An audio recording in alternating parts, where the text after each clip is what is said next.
ಮೊದಲಿಗೆ ಬಸವೇಶ್ವರರನ್ನು ಹಾಗೂ ಸರಸ್ವತಿಯನ್ನು ಸ್ಮರಿಸುತ್ತಾ ಇವತ್ತಿನ ಕ್ಲಾಸ್ನಲ್ಲಿ ಸಹಕಾರದ ಪ್ರಕಾರಗಳು, ಅದರಲ್ಲಿ ಮೊದಲನೇದು ಪ್ರತ್ಯಕ್ಷ ಸಹಕಾರ, ಎರಡನೇದು ಪರೋಕ್ಷ ಸಹಕಾರ, ತದನಂತರ ಸಹಕಾರದ ಪ್ರಾಮುಖ್ಯತೆಗಳು. ಒಟ್ಟು 5 ಪ್ರಾಮುಖ್ಯತೆಗಳ ಬಗ್ಗೆ ಇವತ್ತಿನ ಕ್ಲಾಸ್ನಲ್ಲಿ ನಾವು ತಿಳ್ಕೋಬಹುದಾಗಿದೆ ವಿದ್ಯಾರ್ಥಿಗಳೇ. ಇಲ್ಲಿ ಮೊದಲಿಗೆ ನಾವು ಸಹಕಾರದ ಪ್ರಕಾರಗಳ ಬಗ್ಗೆ ನಾವು ತಿಳ್ಕೋಬಹುದು. ಮೊದಲನೇದು ಪ್ರಕಾರ ಪ್ರತ್ಯಕ್ಷ ಸಹಕಾರ. ಇದು ಸಹ ಸಹಕಾರದ ಪ್ರಕಾರದಲ್ಲಿ ಮೊದಲನೆಯದ್ದು. ಈ ಸಹಕಾರ ಪ್ರತ್ಯಕ್ಷ ಸಹಕಾರ ವ್ಯಕ್ತಿಗಳು ಸಾಮಾನ್ಯವಾಗಿ ಒಂದೇ ಉದ್ದೇಶ, ಒಂದೇ ಗುರಿಗಳನ್ನು ಹೊಂದಿ ಅವರೆಲ್ಲರೂ ಸಹ ಒಂದೇ ಬಗೆಯ ಕಾರ್ಯವಿಧಾನದಲ್ಲಿ ಭಾಗವಹಿಸುವುದಕ್ಕೆ ನಾವು ಪ್ರತ್ಯಕ್ಷ ಸಹಕಾರ ಅಂತೀವಿ. ಯಾಕಂದ್ರೆ ಈ ಪ್ರತ್ಯಕ್ಷ ಸಹಕಾರದ ಪ್ರಕಾರದಲ್ಲಿ ನೋಡಿದಾಗ ಸಹಕಾರದಲ್ಲಿ ಜನರು ಒಟ್ಟಾಗಿ ಕಾರ್ಯವನ್ನು ನಿರ್ವಹಿಸ್ತಾ ಇದ್ದಾರೆ. ಅದರಲ್ಲೂ ಸಹಕಾರದಲ್ಲಿ ಜನರು ಸಾಮಾನ್ಯವಾಗಿ ದೈಹಿಕವಾಗಿ, ಮಾನಸಿಕವಾಗಿ ಒಟ್ಟಾಗಿ ದುಡಿಯುವಂತಹ ಕಾರ್ಯವನ್ನು ಪ್ರತ್ಯಕ್ಷ ಸಹಕಾರ ಅಂತೀವಿ. ಅಂದ್ರೆ ಈ ಸಹಕಾರದ ಪ್ರತ್ಯಕ್ಷ ಸಹಕಾರದಲ್ಲಿ ಸಮಾಜದಲ್ಲಿರ್ತಕ್ಕಂತಹ ಜನರು ಅವರು ದೈಹಿಕವಾಗಿ, ಮಾನಸಿಕವಾಗಿ ಒಂದೇ ಕಾರ್ಯದಲ್ಲಿ ತೊಡಗಿದಾಗ ಅಂತ ಸಹಕಾರಕ್ಕೆ ಪ್ರತ್ಯಕ್ಷ ಸಹಕಾರ ಅಂತೀವಿ. ಉದಾಹರಣೆಗೆ ಒಟ್ಟಾಗಿ ಹೊಲ ಗದ್ದೆಗಳಲ್ಲಿ ಕೂಡಿ ದುಡಿಯುವುದಾಗಲಿ, ಅದೇ ತರನಾಗಿ ಒಟ್ಟಾಗಿ ಉತ್ಸವ ಮತ್ತು ಧಾರ್ಮಿಕ ಕಾರ್ಯಕ್ರಮದಲ್ಲಿ ಒಟ್ಟಾಗಿನೇ ಆ ಕಾರ್ಯದಲ್ಲಿ ಭಾಗವಹಿಸುವುದಾಗಲಿ, ಅದ್ರ ಜೊತೆಗೇ ಒಟ್ಟಾಗಿನೇ ಒಂದು ಭಾರವನ್ನು, ವಸ್ತುವನ್ನು ಎತ್ತುವುದಾಗಲಿ, ಇವೆಲ್ಲ ಅಂಶಗಳು ಪ್ರತ್ಯಕ್ಷ ಸಹಕಾರದ ಉದಾಹರಣೆಗಳ ಬಗ್ಗೆ ನಾವು ಅರ್ಥೈಸ್ಕೋಬೇಕಾಗ್ತದೆ. ಯಾಕಂದ್ರೆ ಸಹಕಾರವೂ ಸಹ ಒಂದು ರೀತಿಯ ಅನ್ಯೋನ್ಯತೆಯನ್ನ, ಐಕ್ಯತೆಯನ್ನ, ಅದರಲ್ಲೂ ಸಹಕಾರದ ಮನೋಭಾವವನ್ನು ಬೆಳೆಸುವಲ್ಲಿ ಪ್ರತ್ಯಕ್ಷ ಸಹಕಾರವನ್ನು ನಾವು ನೋಡಲಿಕ್ಕಾಗ್ತದೆ. ಅದ್ರ ಜೊತೆಗೆ ವ್ಯಕ್ತಿಗಳಲ್ಲಿ, ಸಮೂಹಗಳಲ್ಲಿ ಸಾಮಾಜಿಕ ಸಂತೃಪ್ತಿಯನ್ನ ತಂದೊಡ್ಡುವಂತಹ ಸಹಕಾರ ಯಾವಾಗಪ್ಪ ಅಂತಂದ್ರೆ ಪ್ರತ್ಯಕ್ಷ ಸಹಕಾರ. ಅಂದ್ರೆ ಇಲ್ಲಿ ಪ್ರತ್ಯಕ್ಷ ಸಹಕಾರವನ್ನು ನಾವು ನೋಡಿದಾಗ ವಿದ್ಯಾರ್ಥಿಗಳೇ, ಸಮಾಜದಲ್ಲಿರ್ತಕ್ಕಂತಹ ಜನರು ಅವರು ದೈಹಿಕವಾಗಿ, ಮಾನಸಿಕವಾಗಿ ಒಂದೇ ಉದ್ದೇಶ, ಒಂದೇ ಕಾರ್ಯದಲ್ಲಿ ನೇರವಾಗಿ ಆ ಕಾರ್ಯದಲ್ಲಿ ತೊಡಗಿದಾಗ ಅದಂಥ ಕಾರ್ಯವೂ ಸಹ ಮತ್ತು ಎಲ್ಲರ ಭಾವನೆಗಳು ಮತ್ತು ಉದ್ದೇಶಗಳು ಒಂದೇ ದೃಷ್ಟಿಕೋನವನ್ನು ಹೊಂದಿದಾಗ, ಕಾರ್ಯದಲ್ಲಿ ಹೊಂದಿದಾಗ ಅಂಥ ಸಹಕಾರದ ಕಾರ್ಯವನ್ನು ಪ್ರತ್ಯಕ್ಷ ಸಹಕಾರ ಅನ್ನುವಂತಹ ಅರ್ಥದಲ್ಲಿ ನಾವು ತಿಳ್ಕೋಬಹುದು. ಇದು ಪ್ರತ್ಯಕ್ಷ ಸಹಕಾರದ ಮೊದಲನೆಯ ಪ್ರಕಾರ ನೋಡ್ತಾ ಇದ್ವಿ. ಅದೇ ತರನಾಗಿ ಸಹಕಾರದ ಪ್ರಕಾರದಲ್ಲಿ ಎರಡನೆಯದ್ದು ಪರೋಕ್ಷ ಸಹಕಾರ. ಆದ್ರೆ ಈ ಪರೋಕ್ಷ ಸಹಕಾರದಲ್ಲಿ ಒಂದು ಗುರಿ ಸಾಧನೆಗೆ ವ್ಯಕ್ತಿಗಳಲ್ಲಿ ವಿವಿಧ ಬಗೆಯ ಕಾರ್ಯದಲ್ಲಿ ಭಾಗಿಯಾಗುವಂತಹ ಅಂಶಕ್ಕೆ ಏನಾಗಿರಬೇಕು ಅಂತಂದ್ರೆ ಈ ಪರೋಕ್ಷ ಸಹಕಾರ ಅಂತೀವಿ.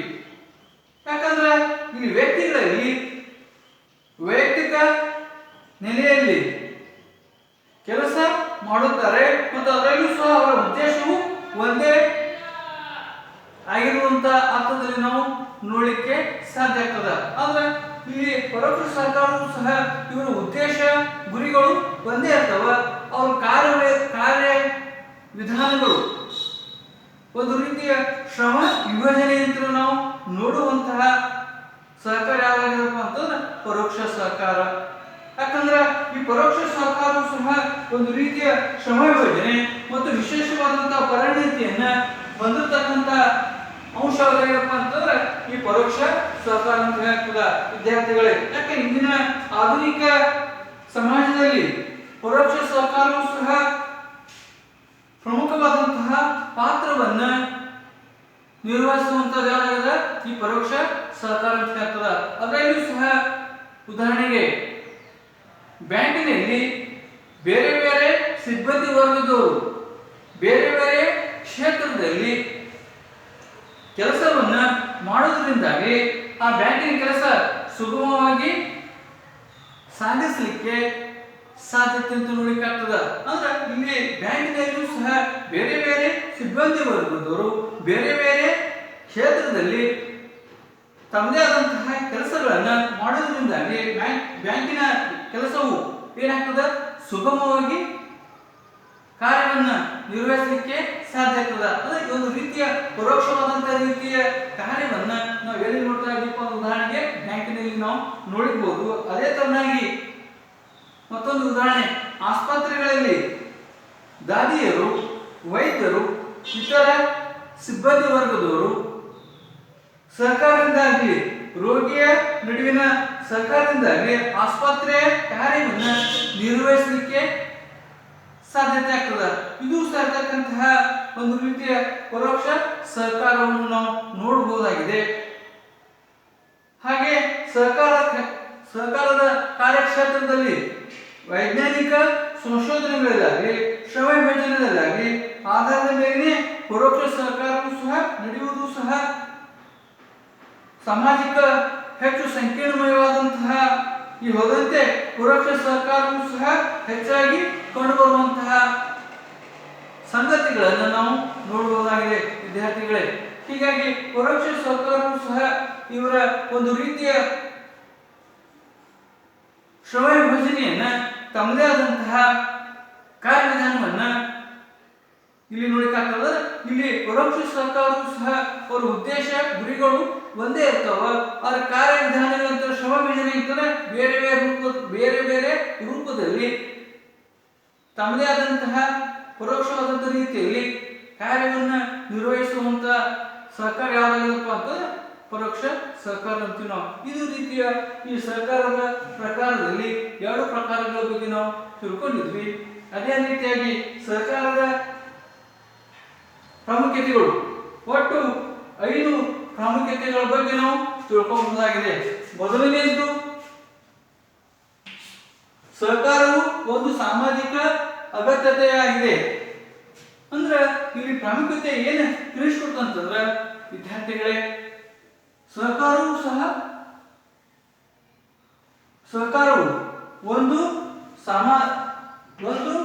ಸಾಮಾಜಿಕ ಅಗತ್ಯತೆಯಾಗಿದೆ. ಯಾಕಂದ್ರೆ ಸಹಕಾರವು ಸಹ ಒಂದು ಸಾಮಾಜಿಕ ಅಗತ್ಯತೆ ಅಂತ ಕೂಡಿರ್ತಕ್ಕಂತಹ ಪ್ರಾಮುಖ್ಯತೆ ಅಂತ ನೋಡ್ಲಿಕ್ಕಾಗ್ತದ. ಯಾಕಂದ್ರೆ ಸಹಕಾರದಿಂದಾಗಿ ನಮ್ಮ ಸಾಮಾಜಿಕ ಜೀವನ ಸಾಧ್ಯತೆಯಿಂದ ಕೂಡಿಕೊಂಡಿರ್ತದ. ಯಾಕಂದ್ರೆ ಸಹಕಾರ ಇದ್ದಾಗಲೇ ಸಮಾಜ ರಚನೆಗೊಳಿಕಾಗ್ತದ ಮತ್ತು ಅದರಲ್ಲೂ ಸಹ ನಮ್ಮ ಜೀವನವನ್ನ ಸಂಪೂರ್ಣವಾಗಿ ಆವರಿಸಿಕೊಂಡಿರ್ತಕ್ಕಂತಹ ಪ್ರಾಮುಖ್ಯತೆ ಯಾವ್ದಾಗಿದೆಪ್ಪ ಅಂತಂದ್ರೆ ಸಹಕಾರ. ಅಂದ್ರೆ ಸಹಕಾರವು ಒಂದು ಸಾಮಾಜಿಕ ಅಗತ್ಯತೆ ಆಗಿದೆ. ಅಂದ್ರೆ ಸಹಕಾರ ಬಿಟ್ಟು ನಾವು ಸಮಾಜದಲ್ಲಿ ನೋಡ್ಲಿಕ್ಕಾಗಲ್ಲ. ಸಹಕಾರ ಇದ್ದಾಗ ಮಾತ್ರನೇ ಯಾವುದೇ ಸಮಾಜದಲ್ಲಿ ಕಾರ್ಯ ವಿಧಾನಗಳು ಯಶಸ್ವಿಗೊಳ್ಳಲಿಕ್ಕೆ ಸಾಧ್ಯ ಆಗ್ತದೆ. ಅದರಲ್ಲೂ ಸಹ ಇಲ್ಲಿ ಸಮಾಜಶಾಸ್ತ್ರಜ್ಞರಾದಂಥ ಮೆಕೆವರ್ ಮತ್ತು ಪೇಜ್ ಅವರ ಹೇಳಿರುವಂತೆ ಸಹಕಾರವಿಲ್ಲದೆ ಮತ್ತು ಸಮಾನ ಆಸಕ್ತಿಗಳ ಪೂರೈಕೆಯ ದೃಷ್ಟಿಯಿಂದ ಇತರರೊಂದಿಗೆ ಸಹಕರಿಸಿ ದುಡಿಯುವುದಲ್ಲದೆ ಮಾನವನು ಇತರರೊಂದಿಗೆ ಸಹಜೀವನ ನಡೆಸಲಾರ. ಅಂದ್ರೆ ಇಲ್ಲೂ ಯಾರ ವಿಚಾರದಲ್ಲಿ ಏನ್ ತಿಳಿಸ್ಕೊಡ್ತದಪ್ಪ ಅಂತಂದ್ರೆ ಮೆಕೆವರ್ ಪೇಜ್ ಪ್ರಕಾರ ಸಹಕಾರವಿಲ್ಲದೆ ಮತ್ತು ಸಮಾನ ಆಸಕ್ತಿ ಪೂರೈಕೆ ದೃಷ್ಟಿಯಿಂದ ಇತರರೊಂದಿಗೆ ಸಹಕರಿಸಿ ದುಡಿಯುವುದಲ್ಲದೆ ಮಾನವನು ಇತರರೊಂದಿಗೆ ಸಹಜೀವನ ನಡೆಸಲಾರ.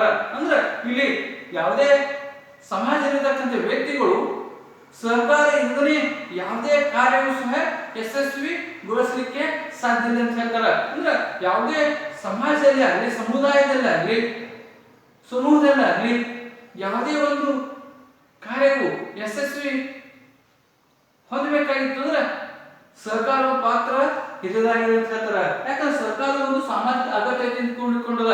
ಸಹಕಾರ ಇದ್ದಾಗ ಮಾತ್ರನೇ ನಮ್ಮ ಗುರಿ ಮತ್ತು ಉದ್ದೇಶಗಳನ್ನ, ನಮ್ಮ ಬಯಕೆಗಳನ್ನ ಈಡೇರಿಸಿಕೊಡುವಂತ ಕಾರ್ಯ ಪ್ರಾಮುಖ್ಯತೆ ಯಾವ್ದಾಗಪ್ಪ ಅಂತಂದ್ರೆ ಸರ್ಕಾರ ಇದ್ದಾಗ ಮಾತ್ರನೇ ನಮ್ಮ ಉದ್ದೇಶಗಳು ಮತ್ತು ಗುರಿಗಳನ್ನ ಈಡೇರಿಸಿಕೊಳ್ಳಿಕ್ಕೆ ಸಾಧ್ಯತೆ ಅಂತ ಕೂಡಿಕೊಂಡಿದೆ ಎಂಬ ಅರ್ಥದಲ್ಲಿ ನಾವು ಮೊದಲನೇ ಪ್ರಾಮುಖ್ಯತೆಯಲ್ಲಿ ನಾವು ತಿಳ್ಕೋಬಹುದಾಗಿದೆ ವಿದ್ಯಾರ್ಥಿಗಳೇ. ಹಾಗೆ ಸರ್ಕಾರದ ಪ್ರಾಮುಖ್ಯತೆಗಳು ಎರಡನೆಯದು, ಸಹಕಾರವು ನಮ್ಮ ಜೈವಿಕ ಅಸ್ತಿತ್ವಕ್ಕೆ ಕೂಡ ಅಗತ್ಯವಾದುದು. ಅಂದ್ರೆ ಸಹಕಾರವು ಸಹ ಎರಡನೇ ಪ್ರಾಮುಖ್ಯತೆ ನೋಡಿದಾಗ ಸಹಕಾರವು ನಮ್ಮ ಜೈವಿಕ ಅಸ್ತಿತ್ವಕ್ಕೆ ಕೂಡ ಅಗತ್ಯವಾದುದು ಅಂತ ಕೂಡಿಕೊಂಡದ. ಯಾಕಂದ್ರೆ ಜೈವಿಕತೆ ಸ್ತ್ರೀ ಮತ್ತು ಪುರುಷರು ಅಂದ್ರೆ ಪತಿ ಪತ್ನಿಯರು ತಮ್ಮ ಕುಟುಂಬವನ್ನ ಸ್ಥಾಪನೆ ಆಗ್ಬೇಕಾಗಿತ್ತಂದ್ರೆ ಪತಿ ಪತ್ನಿಯರ ನಡುವಿನ ಒಂದು ಜೈವಿಕ ಸಹಕಾರ ಮನೋಭಾವ ಇದ್ದಾಗ ಮಾತ್ರನೇ ಆ ಕುಟುಂಬದ ಸಂತತಿ ಏನಾಗ್ತದ ಮುಂದುವರಲಿಕ್ಕೆ ಸಾಧ್ಯ ಆಗ್ತದ. ಪತಿ ಪತ್ನಿಯರ ನಡುವಿನ ಪ್ರೀತಿ ವಿಶ್ವಾಸ, ಹೊಂದಾಣಿಕೆ, ಅನುಕಂಪ, ಸಹಕಾರ ಇವು ಮನೋಭಾವ ಇದ್ದಾಗ ಮಾತ್ರ ತನ್ನ ಜೈವಿಕ ಅಸ್ತಿತ್ವಕ್ಕೆ ಅಂದ್ರೆ ತನ್ನ ವಂಶಾವಳಿಯನ್ನ ಮುಂದುವರಿಸಬೇಕಾಗಿತ್ತಂದ್ರೆ ಸಹಕಾರ ಪಾತ್ರ ಹಿರಿದಾಗಿದೆ ಎಂಬ ಅರ್ಥದಲ್ಲಿ ನಾವು ತಿಳ್ಕೋಬಹುದಾಗಿದೆ. ಹೀಗಾಗಿ ಇಲ್ಲೂ ಸಹ ರಷ್ಯಾದ ಸಮಾಜಶಾಸ್ತ್ರಜ್ಞರಾದಂತಹ ಪ್ರಿನ್ಸ್ ಕ್ರೊಪಟಾನಿಕಿನ್ ಎಂಬ ಶಾಸ್ತ್ರಜ್ಞರು ಸಹಕಾರದ ಹೊರತಾಗಿ ಬದುಕುವುದು ಅಸಾಧ್ಯ ಎಂಬ ಅರ್ಥದಲ್ಲಿ ಹೇಳ್ತಾ ಇದ್ದಾರೆ. ಅಂದ್ರೆ ಇನ್ನ ಪ್ರಿನ್ಸ್ ಕ್ರೊಪಾಟಿಕಿನ್ ಎಂಬ ಶಾಸ್ತ್ರಜ್ಞರು ಸಹಕಾರದ ಹೊರತಾಗಿ ಬದುಕುವುದು ಅಸಾಧ್ಯ ಎಂಬ ಅರ್ಥದಲ್ಲಿ ಹೇಳ್ತಾ ಇದ್ದಾರೆ. ಯಾಕಂದ್ರೆ ಇಲ್ಲಿನ ಶಾಸ್ತ್ರಜ್ಞರು ಮಾನವನ ಜನಾಂಗದ ಮುಂದುವರಿಯುವಿಕೆ ದೃಷ್ಟಿಯಿಂದ ಆದರೂ ಸಹ ಸ್ತ್ರೀ ಪುರುಷ ನಡುವಿನ ಸಹಕಾರ ಬೇಕಾಗುವುದು ಅನಿವಾರ್ಯತೆ ಕೂಡಿಕೊಂಡಿದೆ ಎಂಬ ಅರ್ಥದಲ್ಲಿ ಹೇಳ್ತಾ ಇದ್ದಾರೆ. ಅಂದ್ರೆ ಇಲ್ಲಿ ತನ್ನ ಜನಾಂಗ ಆಗಲಿ, ತನ್ನ ಕುಟುಂಬವನ್ನಾಗಲಿ ಮುಂದುವರಿಬೇಕಾಗಿತ್ತಂದ್ರೆ ಆ ಸ್ತ್ರೀ ಪುರುಷರು ಅಲ್ಲಿ ಸಹಕಾರದ ಮನೋಭಾವ ಇದ್ದಾಗ ಮಾತ್ರ ತನ್ನ ಜೈವಿಕ ಮತ್ತು ತನ್ನ ಕುಟುಂಬದ ಸಂತತಿ ಮುಂದುವರಬೇಕಾಗಿತ್ತಂದ್ರೆ ಪತಿ ಪತ್ನಿಯರ ನಡುವಿನ ಆಗಲಿ, ಸ್ತ್ರೀ ಪುರುಷರ ನಡುವಿನ ಆಗಲಿ ತನ್ನ ಸಂತತಿಯನ್ನ ಮುಂದುವರಿಸಬೇಕಾಗಿದ್ದರೆ ಸಹಕಾರದ ಪ್ರಾಮುಖ್ಯತೆ ಒಳಗೊಂಡಿದೆ ಎಂಬ ಅರ್ಥದಲ್ಲಿ ಹೇಳ್ತಾ ಇದ್ದಾರೆ. ಆದ್ರೂ ಸಹ ಸ್ತ್ರೀ ಪುರುಷರ ನಡುವಿನ ಸಹಕಾರ ಇರಬೇಕಾಗ್ತದ, ಅನಿವಾರ್ಯತೆ ಕೂಡಿಕೊಂಡದ ಅಂತ ಹೇಳ್ತಾರೆ. ಈ ಅನಿವಾರ್ಯತೆಯ ಕಾರ್ಯದಿಂದಲೇ ಕುಟುಂಬ ಎಂಬ ಅತ್ಯಂತ ಪ್ರಾಥಮಿಕ ಸ್ವರೂಪದ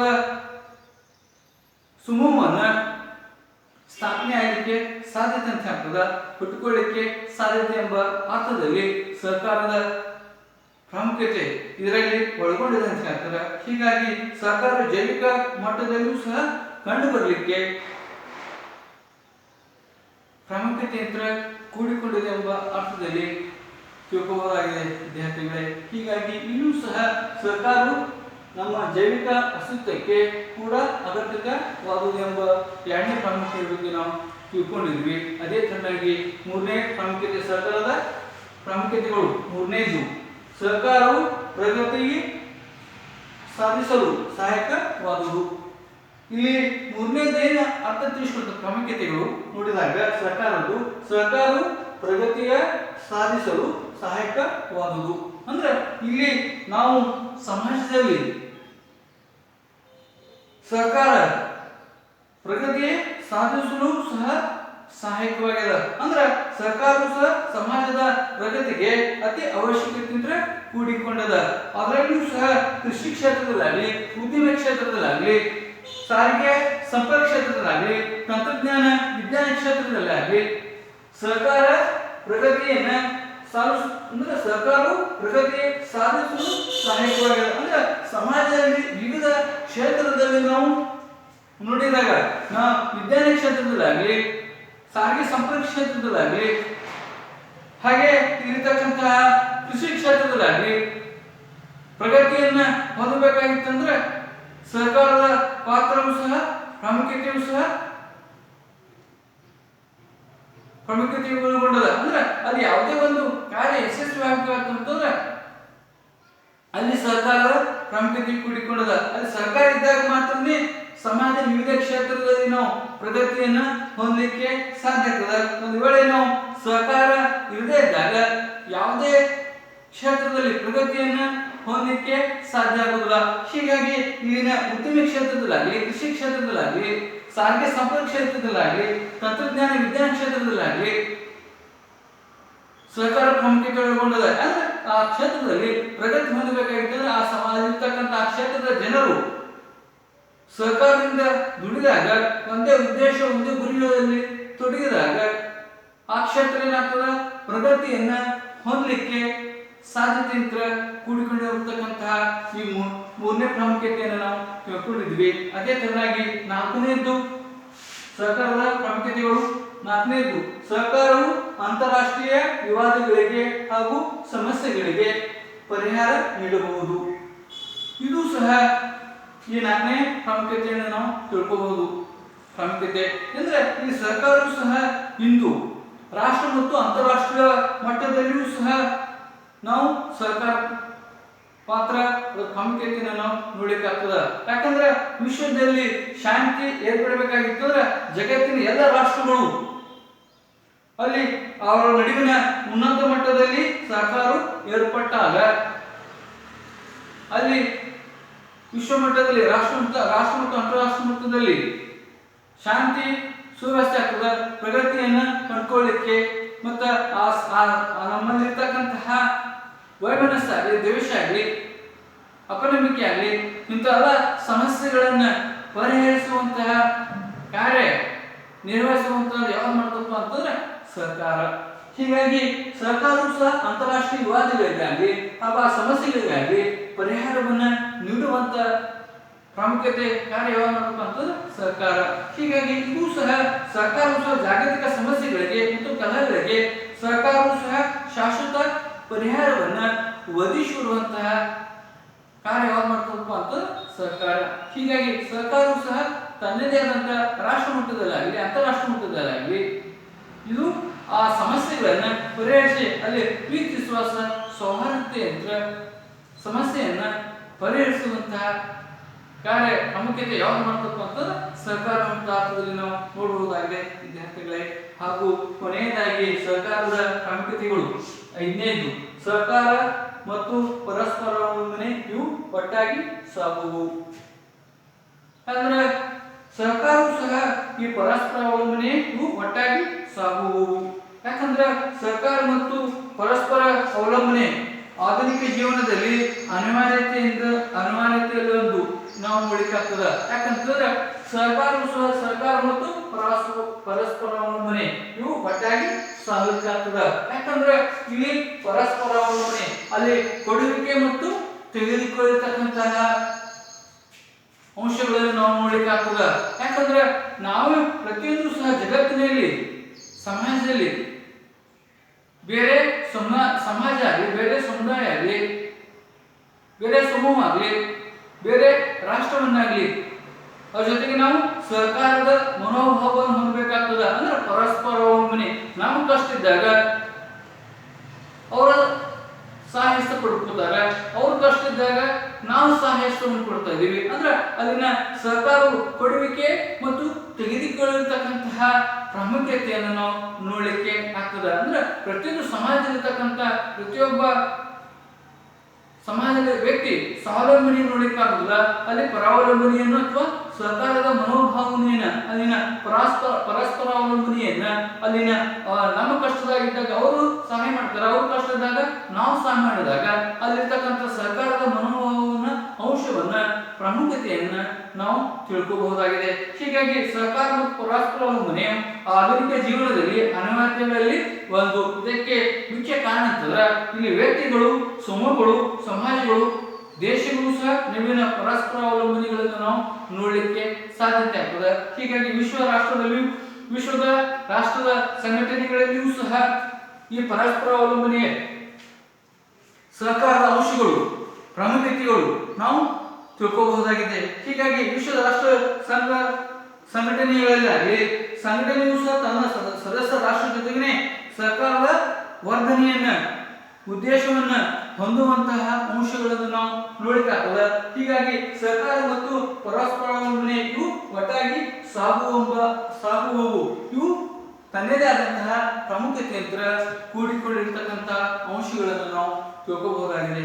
ಹೀಗಾಗಿ ಇಷ್ಟು ಏನಂತಂದ್ರೆ ಈ ಸಹಕಾರದ ಪ್ರಾಮುಖ್ಯತೆಗಳು, ಒಟ್ಟು 5 ಪ್ರಾಮುಖ್ಯತೆಗಳ ಬಗ್ಗೆ ನಾವು ಇವತ್ತಿನ ಕ್ಲಾಸಲ್ಲಿ ನಾವು ತಿಳ್ಕೊಂಡು ಅಂತ ಹೇಳಿ ಇವತ್ತಿನ ಕ್ಲಾಸನ್ನು ಇಲ್ಲಿಗೆ ವಿರಾಮ ಕೊಡ್ತಾ ಇದ್ದೀನಿ. ನಮಸ್ಕಾರ.